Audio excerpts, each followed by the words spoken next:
Top 5. 2025. Make some noise.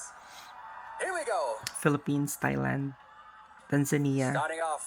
Czech, Top 5 MGI baka si Ghana, 2025 is pero Spain. Miss Grand Ghana. Ay, Ghana nga ang pinasok. Ipapasok kaya nila si Tanzania niyan? Oh my God, si Emma, wag niyong ilaglag. Kahit ipasok niya sa top 5. Next up, into the top 5. Congratulations to Miss Grand Venezuela. Oh my God. Pero in fairness, yung top 10 speech, ang ganda ng speech niya. Oh my God, Venezuela. And third lady into the top 5 is Pasok ka nila Miss sa Thailand? Grand Thailand. Ay, Thailand, naipasok. Shit. Bongga. Is it Thailand na kaya this year?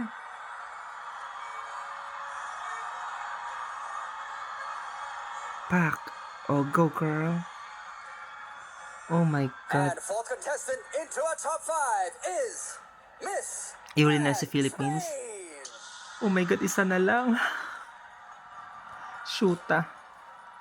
Aga-aga pa naman dito. Stress agad.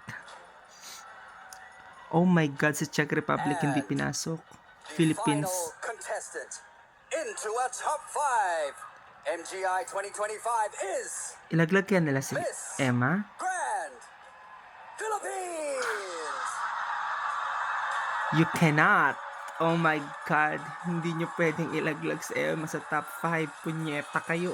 Oh, back to back. Hayop. Shoota ka, Emma talaga. Dinala mo kami hanggang top 5. Ang galing mo. Ang galing mo. Kahit ano mangyari, we are happy sa performance na binibigay mo.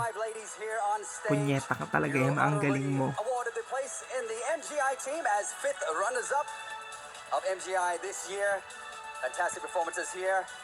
And we do have here Iba ka, our Emma. top 5 in the front of the stage who, in the next round, will enter the final question Isa talagang pinasok na ano, no? round. Lagi may pinapasok.